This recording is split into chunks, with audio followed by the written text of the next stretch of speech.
নমস্কাৰ প্ৰিয় শ্ৰোতাসকল, আপোনালোকক ইংৰাজী নৱবৰ্ষৰ হিয়া ভৰা ওলগ জনাইছোঁ আৰু আশা কৰিছোঁ যাতে আপোনালোকৰ বছৰটি ভালে কুশলে যায়।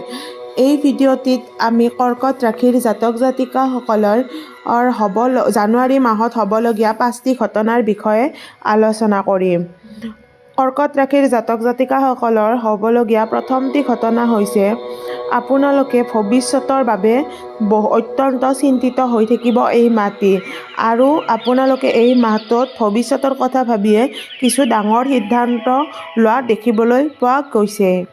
দ্বিতীয়টি ঘটনা হৈছে এই মাহত আপোনালোকে নিজক গুৰুত্ব দিবলৈ আৰম্ভ কৰিব আৰু আপোনালোকে অনুভৱ কৰিব যে ইমান দিনে আপোনালোকে কি ভাল পায় কৰি, কি খাই ভাল পায় এইবিলাকৰ ওপৰত গুৰুত্ব নিদি অন্য লোকে আপোনালোকক যি কৰাটো বিচাৰে তেনেকুৱা ধৰণে কৰি আছিলে। গতিকে তাৰ পৰা মুকলি হৈ আপোনালোকে এই মাহটোত ভাবিব যে আপোনালোকে নিজে কি কৰি ভাল পায় বা কেনেকুৱা কামত আপোনালোকৰ মন বহে, তেনেকুৱা ধৰণৰ কাম কৰিবলৈ আৰম্ভ কৰিব। এই মাহটোত তৃতীয়টি ঘটনা হৈছে এই মাহটোত আপোনালোকে কোনো ধৰণৰ যদি নতুন কাম পায়ো তেতিয়াহ'লে আপোনালোকে সেই নতুন কামটোত যাবলৈ ইচ্ছা নকৰিব।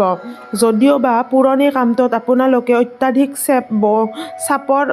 চাপত থকা যেন অনুভৱ কৰিব, তথাপি আপোনালোকে পুৰণি কামটোকে আঁকোৱালি ল'ব।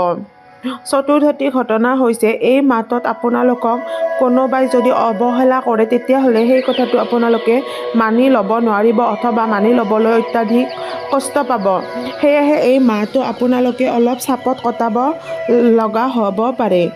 পঞ্চমটি ঘটনা হৈছে পঢ়াৰ ক্ষেত্ৰত আপোনালোকৰ ইণ্টাৰেষ্ট অলপ সলনি হোৱা দেখা পোৱা গৈছে।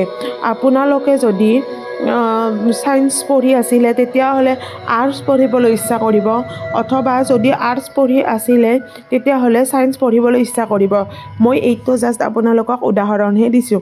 গতিকে আপোনালোকৰ তেনেধৰণৰ কোনো ইচ্ছাৰ সলনি হ'ব পাৰে, কাৰণ এই মাহটোত দেখা পোৱা গৈছে যে আপোনালোকে নিজক চাপমুক্ত কৰিবলৈ অত্যাধিক চেষ্টা কৰিব। যদিহে ভিডিঅ'টি আপোনালোকৰ লগত মিলিছে তেতিয়াহ'লে আমাৰ চেনেলটি লাইক, শ্বেয়াৰ আৰু ছাবস্ক্ৰাইব কৰিবলৈ নাপাহৰিব। ধন্যবাদ।